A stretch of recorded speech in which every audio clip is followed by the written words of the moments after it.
Object के ऊपर क्या काम करती है बताओ? वर्ब अपने ऑब्जेक्ट पे क्या काम कर रही होती है? एक्शन को या स्टेट को ट्रांसफर करना, ये ट्रांसफर करती है। एक्शन को या स्टेट को ट्रांसफर करती है, ठीक है। अच्छा, प्रेपोजिशन क्या करता है? प्रेपोजिशन ऑब्जेक्ट पे अपने पे कैसे काम करता है? वो रिलेट करता है, रिलेट करने का काम करता है ना, रिलेट करने का काम करता है, ठीक है। मैंने एक सेंटेंस लिखा आप लोगों के सामने, देखना। I found the bag lying on the table. एक बात बताना भाई, ये टेबल आपके नाउन है, ठीक है, ये इस प्रेपोजिशन का ऑब्जेक्ट है, ये प्रेपोजिशन का ऑब्जेक्ट हो गया, ठीक है। अच्छा, इसको ये किसके साथ रिलेट कर रहा है? ये ऑन किसके साथ रिलेट कर रहा है बताना जरा, किसके साथ रिलेट कर रहा है बताओ?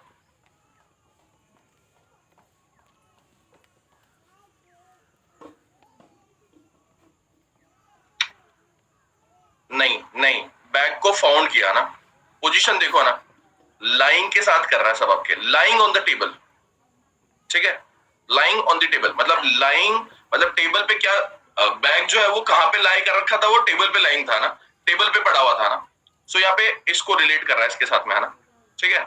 हाँ, बैग के साथ में भी रिलेट कर रहा है, इसके साथ में भी रिलेट कर रहा है, लेकिन मेजर जो मतलब मोस्ट जो है वो एप्रोप्रिएट वे में, सबसे बेहतरीन तरीके से जिससे रिलेट हो रहा है वो किससे हो रहा है? लाइंग से हो रहा है, ठीक है। तो ऐसे अलग अलग शब्दों के साथ में रिलेट कर देता है सब आपके, है ना। ठीक है जी, वेरी नाइस, है ना। तो जो मैंने जितनी भी बातें बताई थी, आई होप सारे बच्चों को क्लियर है। बस यही चीज मुझे चाहिए थी, है ना। लाइन का मतलब होता है पड़ा होना, ठीक है, ठीक है। लाइन का मतलब होता है पड़ा होना। ये स्पेलिंग सही कर लो, LAY करो, LAYING, है ना, ठीक है। लेइंग ऑन द टेबल, है ना, बाद में इसको सही करेंगे ना, ठीक है ना। चलो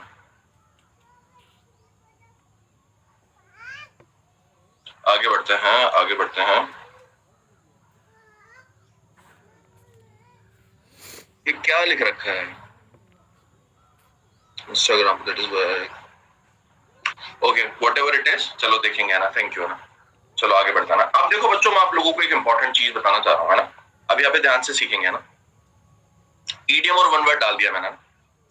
देखो अब हम बात करेंगे, ये बेसिक बातें आप सब लोगों को क्लियर है। मेरा ये टारगेट था पहली क्लास में कि आपको क्लियर हो कि आपके पार्ट्स ऑफ स्पीच क्या होते हैं, वो कैसे, उनके क्या काम होते हैं, नाउन प्रोनाउन क्या काम करते हैं, ऑब्जेक्ट क्या होता है, किस किस के पास में ऑब्जेक्ट होता है, प्रेपोजिशन का क्या काम होता है, कंजंक्शन का क्या काम होता है, इंटरजेक्शन का क्या काम होता है, वर्ब क्या होती है, एक्शन क्या होता है, स्टेट क्या होती है ना। नो क्या है? नो क्या है? स्टेट है या एक्शन है? बताना जरा। नो क्या है? स्टेट है या एक्शन है? स्टेट है,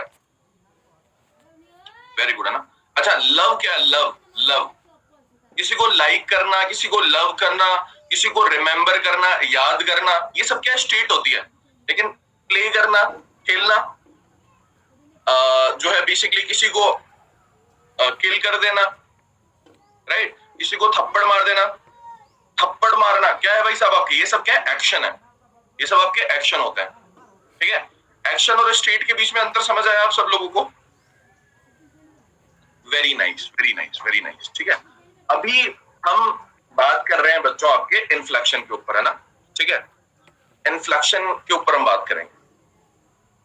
inflection, inflection of parts of speech, मतलब पार्ट्स ऑफ स्पीच के अंदर कोई इन्फ्लेक्शन होता है क्या ना।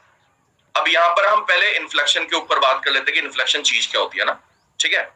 इन्फ्लेक्शन के ऊपर बात कर लेते हैं, इन्फ्लेक्शन क्या होता है ना। देखो मेरी बात ध्यान से सुनना बच्चों की, इन्फ्लेक्शन का मतलब होता है आपके चेंज ऑफ फॉर्म, फॉर्म के अंदर परिवर्तन होना,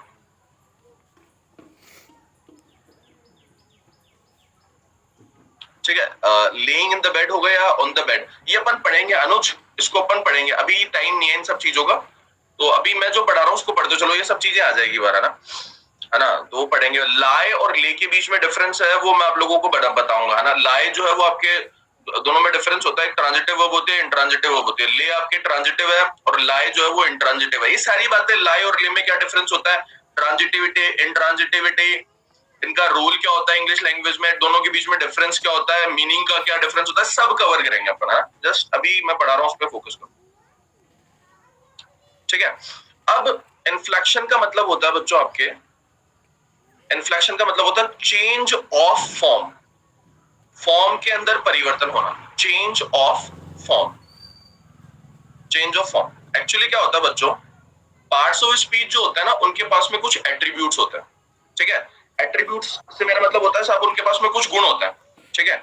एट्रीब्यूट्स कौन कौन से होते हैं देखते हैं सब आपके ना, ठीक है, उनको हम समझते हैं ना। Change of form, to show attributes, to show attributes of parts of speech, to show attributes of parts of speech,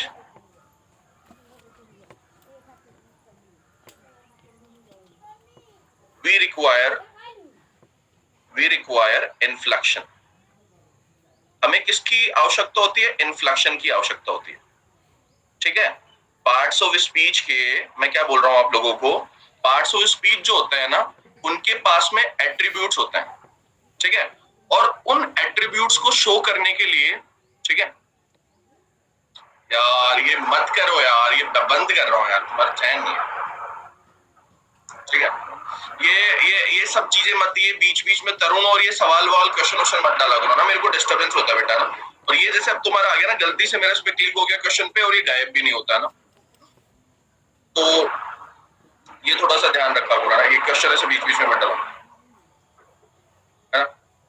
तो मैंने क्या बोला बच्चों आपको कि पार्ट्स ऑफ स्पीच में क्या के पास में क्या होता है, कुछ एट्रीब्यूट्स होते हैं, और उन एट्रीब्यूट्स को शो करने के लिए हमें क्या, किसकी जरूरत पड़ती है, इन्फ्लेक्शन की जरूरत पड़ती है। समझ रहे हो मेरी बात? अच्छा, अब ये एट्रीब्यूट्स कौन कौन से होते हैं, ये एट्रीब्यूट्स कौन कौन से होते हैं, देखो जैसे मैं कुछ एट्रीब्यूट्स के बारे में बात कर रहा हूँ। जैसे कि आप लोगों ने, नाउन के पास में एक एट्रीब्यूट होता है,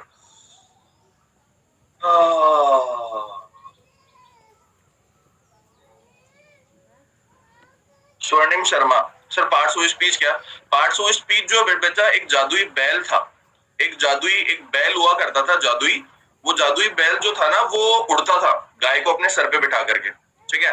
तो उसका नाम है पार्ट्स ऑफ स्पीच, और वो जादुई बैल की कहानी मैं यहाँ पे सुना रहा हूँ, ठीक है। अबे मजाक करो, मेरी बात सुनो, जो पहले बच्चे, मेरी एक क्लास हो चुकी है ना, तो मजाक कर रहा हूँ ना भैया, ये फोन नंबर है, ठीक है, इस पे बात कर लेना मुझसे, कोई भी समस्या हो, कोई भी प्रॉब्लम हो, बात कर लेना। पहली क्लास जाके देखो, जब तक तुम मेरी पहली क्लास नहीं देखोगे तो मैं हमेशा प्रॉब्लम ही रहेगी ना। तो हम बात कर रहे थे इन्फ्लेक्शन के ऊपर। मैंने आप लोगों को बोला कि इन्फ्लेक्शन जो होता है वो बेसिकली आपके चेंज ऑफ फॉर्म होती है। क्यों होती है, फॉर्म में परिवर्तन क्यों करते हैं, ताकि हम पार्ट्स ऑफ स्पीच के कुछ एट्रीब्यूट्स को शो करें, ठीक है। अब ये एट्रीब्यूट कौन कौन से होता है, attributes, attributes of parts of speech. Attributes को समझेंगे, पार्ट्स ऑफ स्पीच के एट्रीब्यूट्स को समझेंगे। पार्ट्स ऑफ स्पीच के पास में कौन कौन से एट्रीब्यूट होते हैं, ये देखो, नंबर का एट्रीब्यूट होता है, ठीक है, जेंडर का एट्रीब्यूट होता है, नंबर हो गया, जेंडर हो गया, केसेस होते हैं, केस, पर्सन होते हैं, ऐसे ही आपके स्टेट होती है, स्टेट्स होती है, डिग्री होती है, ठीक है।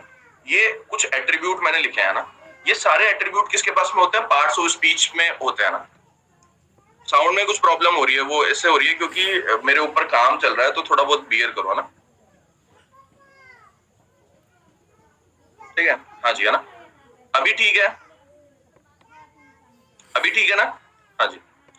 तो attributes of parts of speech कौन कौन से हैं, नंबर हो गया, जेंडर हो गया, केसेस हो गए, पर्सन हो गया, स्टेट हो गया, डिग्री हो गई। ये कुछ एट्रीब्यूट्स होते हैं जो किसके पास में होता है, पार्ट्स ऑफ स्पीच के पास में होते हैं, ठीक है। जैसे कि मैं बात करूं नंबर का, नंबर से मेरा मतलब होता है, नंबर से मेरा क्या मतलब होता है, नंबर से मेरा मतलब आपके सिंगुलर और प्लूरल होना, एक वचन और बहुवचन होना, ठीक है, सिंगुलर और प्लूरल होना। तो मतलब कहने का मतलब ये हो गया कि कुछ ऐसे पार्ट्स ऑफ स्पीच होते हैं जिनमें सिंगुलर और प्लूरल होने का एट्रीब्यूट होता है, उनमें गुण होता है। ये समझ लो मेरी बात, ठीक है। कुछ ऐसे पार्ट्स ऑफ स्पीच होते हैं जिनमें सिंगुलर या प्लूरल होने का गुण होता है, ठीक है। ऐसे ही तुम लोगों ने जेंडर भी सुना होगा। अरे सुना नहीं सुना? ये MAN, लेकिन जब मैं जेंडर चेंज करूंगा तो ये क्या हो जाएगा? मैन से किस में कन्वर्ट हो गया? वुमेन में कन्वर्ट हो गया। तो मतलब ये दोनों सेम फॉर्म है क्या? जेंडर शो करने के लिए देखो हमने अलग अलग फॉर्म का प्रयोग किया, डिफरेंट फॉर्म का प्रयोग किया, डिफरेंट फॉर्म का प्रयोग किया ना, रूप बदल गया, मैन से वुमन हो गया। जैसे मैं आप लोगों को बोलूं चाइल्ड, तो आपने चाइल्ड लिखा, लेकिन जब आप प्लूरल लिखोगे तो आप क्या लिखोगे? चिल्ड्रन लिखोगे। अरे बचपन में पढ़ लिया था हमने, चाइल्ड का प्लूरल चिल्ड्रन होता है। मम्मी, मम्मा, एक सेकंड रुकना ना। मम्मा, इनको ऊपर जाके बोलो यार, डिस्टर्ब कर रहे हैं क्लास में मेरे। दिन भर फ्री रहता हूँ जब तो कोई आता नहीं है यहाँ पे, जब मैं पढ़ाऊंगा उस समय सारी जनता आ जाती है। इनको बोलो ऊपर जाके कि भैया आधे घंटे बाद काम करना तुम।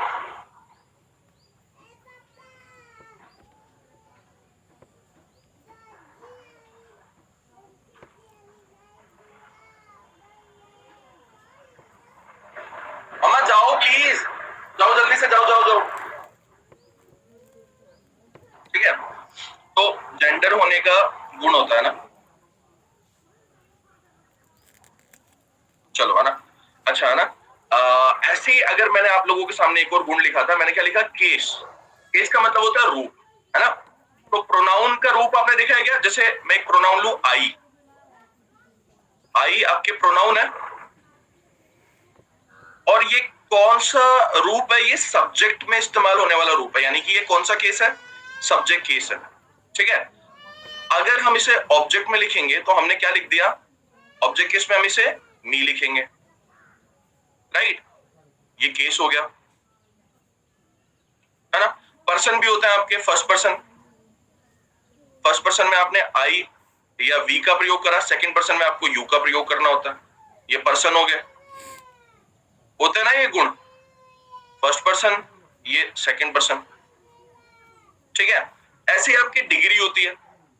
डिग्री का नाम सुना आप लोगों ने? डिग्री, डिग्री आपकी परिवर्तित फॉर्म होती है। डिग्री आपने सुना हो कभी गलती से बचपन में, स्मार्ट, स्मार्टर, स्मार्टेस्ट।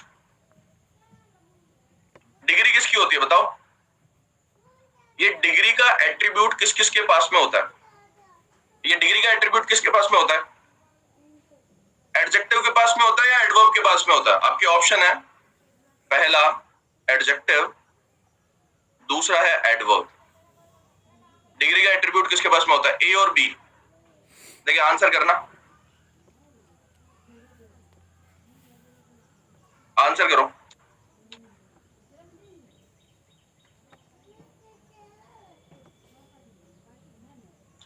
कुछ लोग ए बोल रहे हैं, कुछ लोग बी बोल रहे हैं, ठीक है।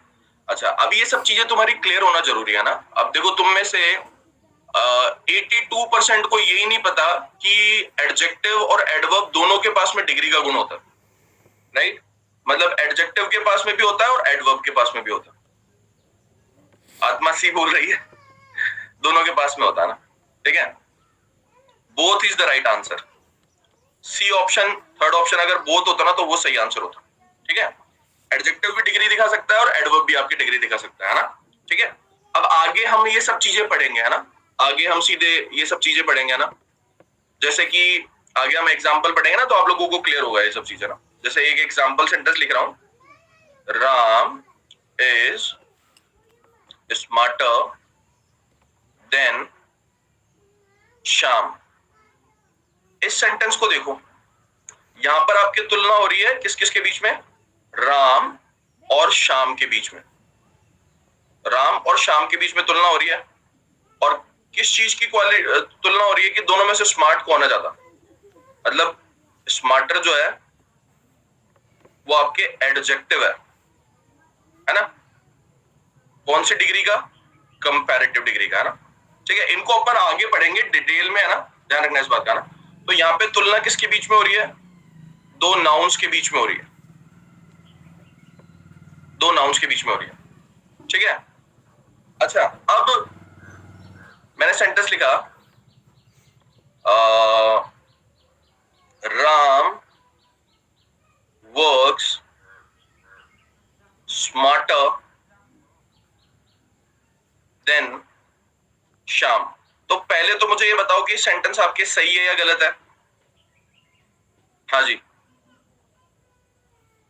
बिगर भी होता है, बिग, बिगर, बिगेस्ट, बिल्कुल होता है। पहले तो बताओ ये सेंटेंस सही है गलत है? सही है, ये सेंटेंस आपकी गलत है। पहली बात, यहां पर जो तुलना हो रही है ना, वो एक्शन के बीच में हो रही है ना। ठीक है, राम के काम करने का तरीका प्लस शाम के काम करने का तरीका, लेकिन हमने क्या है, बेसिकली यहाँ पे शाम वर्क्स लिखा नहीं है ना, इसको हम हिडन मान लेते हैं ना, इसको हम हाइड कर देते हैं। इसको हम हाइड इसलिए कर लेते हैं क्योंकि हम क्या करते हैं, शब्दों का रिपीटेशन नहीं करते। इंग्लिश लैंग्वेज में शब्दों का रिपीटेशन नहीं करते हैं ना, तो यहाँ पे बेसिकली स्मार्टर की जगह हम क्या लिखेंगे, मोर स्मार्टली लिखेंगे। ठीक है, ये सब बातें हम आगे पढ़ेंगे, तो मैं सब हल्का हल्का सा ऐसा डिस्कस कर रहा हूँ आप लोगों से, मोर स्मार्टली आएगा। ठीक है, क्योंकि यहाँ पे वर्ब जो है आपके, वर्ब के बीच में तुलना हो रही है, दो एक्शन के बीच में तुलना हो रही है। ध्यान रखना मेरी बात, ध्यान से सुनना है ना, कि ये जो सेंटेंस था आपके ऊपर वाला, Ram is smarter than Shyam, यहां पर दो नाउन के बीच में तुलना है, और यहां पर आपके राम वर्क्स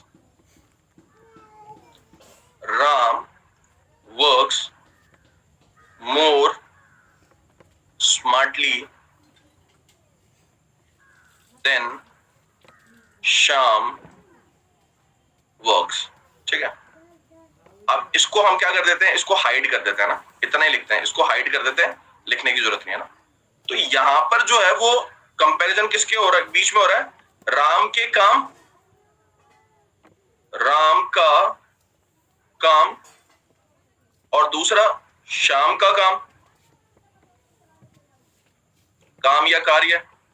तो यानी कि यहाँ पे कंपैरिजन हो रहा है दो एक्शन के बीच में, दो एक्शंस या वर्ब बोल दो, और एक्शन या वर्ब के बीच में तुलना शो करने का काम आपके एडजेक्टिव करेगा या एडवर्ब करेगा?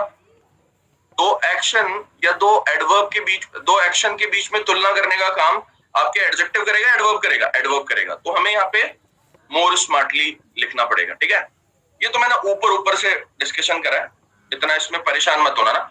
जिसको थोड़ा सा कम समझ आ रहा है वो परेशान मत होना बेटा, ठीक है? परेशान बिल्कुल भी मत होना, ये हल्का हल्का सा ऊपर से मैंने डिस्कशन किया। मैंने इसलिए डिस्कस की ये चीज, ये इसलिए बताना जरूरी थी कि ये जो मेरे पॉइंट्स है ना, ये आप लोगों के सामने क्लियर होने चाहिए। क्या पॉइंट थे मेरे? मैंने बोला कि पार्ट्स ऑफ स्पीच के पास में कुछ एट्रीब्यूट्स होते हैं। ठीक है, पार्ट्स ऑफ स्पीच के पास में कुछ एट्रीब्यूट्स होते हैं। क्या एट्रीब्यूट होते हैं कि पार्ट्स ऑफ स्पीच किसको शो कर सकते हैं? नंबर को शो कर सकते हैं, ये जेंडर को शो कर सकते हैं, ये केस को शो कर सकते हैं, ये पर्सन को शो कर सकते हैं, ये स्टेट को शो कर सकते हैं, और ये डिग्री को शो कर सकते हैं। ठीक है, ये होते हैं ना एट्रीब्यूट। ठीक है, और इन एट्रीब्यूट की वजह से पार्ट्स ऑफ स्पीच में क्या आ जाता है? इन्फ्लेक्शन आ जाता है। इन्फ्लेक्शन का क्या मतलब हुआ? मतलब उनके रूप में परिवर्तन आ जाता है। समझ रहे हो मेरी बात, है ना? उनके रूप में परिवर्तन आ जाता है, उनके रूप में बदलाव आ जाता है। जैसे कि नंबर को हमें शो करना था तो चाइल्ड किस में चला जाता है? चिल्ड्रन में कन्वर्ट हो जाता है, मतलब उसका रूप बदल गया, राइट? उसमें इन्फ्लेक्शन आ गया। इन्फ्लेक्शन क्या होता है? इन्फ्लेक्शन मैंने बोला था चेंज ऑफ फॉर्म। ठीक है, मतलब फॉर्म के अंदर परिवर्तन आ जाना। तो फिर से मैं मेरी बात को रिपीट कर रहा हूं कि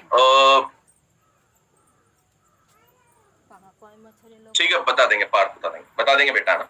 मैं गुस्सा नहीं करता ना, डोंट वरी, है ना? किसने मेरे से फोन पे बात करी हुई है क्या? तुम में से किसी ने करी हुई है? तो मैं लगता है मैं ऐसे गुस्सा करता हूँ, बस एक क्लासरूम में ही हूँ। हाँ, जैसे एक आधा बच्चे ने करी, तो मैं ऐसे गुस्सा नहीं करता। ठीक है, अनुज तो पढ़ा हुआ है मुझसे, तो अनुज को तो पता है ना। तो ध्यान से सुनो यहाँ पे कि पार्ट्स ऑफ स्पीच के पास में कुछ एट्रीब्यूट्स होते हैं। साइल 10 पर भी नहीं किया। हाँ वरुण, मैं क्यों गुस्सा करूंगा, कोई बात नहीं है, ठीक है। हाँ जी, तो अलग अलग एट्रीब्यूट्स होते हैं, नंबर होता है, जेंडर होता है, केस होता है, पर्सन होता है, स्टेट होती है, डिग्री होती है, ये अलग अलग एट्रीब्यूट्स होते हैं। और इन एट्रीब्यूट्स की वजह से पार्ट्स ऑफ स्पीच में क्या हो जाता है, इन्फ्लेक्शन आ जाता है, ठीक है। अच्छा मेरा एक सवाल है, मैं आप लोगों से पूछ रहा हूं कि नंबर, जेंडर और केस, ये 3 एट्रीब्यूट जो है जनरली किस में मिलता है? ये एट्रीब्यूट किसके पास में होता है, बताओ, ये एट्रीब्यूट किसके पास में होंगे? नाउन और प्रोनाउन। नंबर नाउन का होता है, जेंडर भी किसका होता है, जेंडर नाउन का होता है ना जेंडर, और प्रोनाउन का भी होता है। ही के लिए ही बोलते हैं और फिर फीमेल के लिए शी बोलते हैं। और केस यानी कि रूप, केस भी किसके होता है? सब्जेक्ट ऑब्जेक्ट केस किसके होते हैं? नाउन के होता है, प्रोनाउन के होता है, ठीक है। तो ये एट्रीब्यूट किसके पास में होता है, नंबर, जेंडर और केसेस वाले? अरे मम्मी बिना ई के भी इसके भी हो सकते, ठीक है। नाउन और प्रोनाउन के पास में होते हैं, ठीक है। अच्छा पर्सन, ये किसके पास में होता है, पर्सन वाला? ये भी नाउन और प्रोनाउन के पास में होता है, राइट। नाउन और प्रोनाउन के पास में होते हैं दोनों ये, राइट। अच्छा अब मेरी बात ध्यान से सुनना, डिग्री का गुण, डिग्री का एट्रीब्यूट किस किस के पास में होता है? डिग्री, एडजेक्टिव और एडवर्ब के पास में होता है डिग्री का गुण, ठीक है। और स्टेट किसके पास में होती है? ये सबसे बेहतरीन सवाल है, स्टेट किसके पास में होती है? स्टेट किसके पास में होती है? अच्छा ये वो स्टेट नहीं है, वर्ब का टाइप स्टेट नहीं है। अच्छा ये टेंस वाली स्टेट है ना, टेंस वाली स्टेट है, ठीक है। जैसे कि वो तुम्हें आगे मैं बढ़ाऊंगा ना कि ये फर्स्ट फॉर्म हो गई, सेकंड फॉर्म हो गई, ये थर्ड फॉर्म हो गई और आईएनजी फॉर्म हो गई। ये जो फॉर्म्स होती है ना वर्ब्स की, ये स्टेट को दिखाती है। जैसे ये कैसी स्टेट है, कंटिन्यूअस स्टेट है, कंटिन्यूअस स्टेट है ना। वर्ब की थर्ड फॉर्म जो होती है वो कैसी स्टेट दिखाती है, ये परफेक्ट स्टेट को दिखाती है, परफेक्ट। जब आगे अपन टेंस पढ़ेंगे ना तो आपको पता चलेगा, ठीक है। तो ये मतलब ये टेंस वाली स्टेट है ना। एक तो वर्ब का बेसिक फीचर होता है और एक टेंस का फीचर होता है। तो ये टेंस वाला फीचर है, समझ रहे हो मेरी बात? इसको देखो कैसे देखोगे, इसको ऐसे समझना है ना, ऐसे समझना है ना। एक तो वर्ब का खुद का जो बेसिक फीचर होता है कि वर्ब खुद होती क्या है, वो एक्शन को या स्टेट को रेफर करती है। और टेंस जो होता है ना, टेंस का रिप्रेजेंटेशन करने के लिए जो हम वर्ब की फॉर्म्स का इस्तेमाल करते हैं उनको भी हम स्टेट के नाम से जानते हैं ना, वो अलग, ये दोनों अलग अलग चीजें है ना, ठीक है। हाँ जी है ना, चलो जी है ना, अच्छा जी है ना। तो ये हमें अलग अलग स्टेट दिखानी होगी। अगर मान लो हमें कंटिन्यूअस स्टेट को दिखाना है तो हम आईएनजी फॉर्म लगाएंगे, है ना। अगर हमें परफेक्ट लगाना होगा तो हम थर्ड फॉर्म को लगाएंगे। तो आप लोगों ने क्या देखा, आप लोगों ने ये देखा कि भैया अलग ये जो एट्रीब्यूट्स है ना, इन एट्रीब्यूट्स की वजह से पार्ट्स ऑफ स्पीच की फॉर्म में परिवर्तन आ जाता है, ठीक है। बोलो मानते हो नहीं मानते हो इस बात को? कहां सर पार्ट्स ऑफ स्पीच की फॉर्म बदल जाती है। और फॉर्म का बदलना क्या कहलाता है? फॉर्म का बदलना आपके इन्फ्लेक्शन कहलाता है। फॉर्म का चेंज होना आपके क्या कहलाता है? इन्फ्लेक्शन कहलाता है, ठीक है। अब देखो सोचेंगे ना, लैंग्वेज है, लैंग्वेज में कोई रट्टाफिकेशन नहीं होता है ना, लैंग्वेज में चीजें सीखी जाती है ना। अब मेरा सवाल आप लोगों से ये है कि क्या सारे पार्ट्स ऑफ स्पीच जो है वो इन्फ्लेक्शन शो करते हैं? बताओ, सोचो, लगाओ दिमाग, use your mind, use your brain.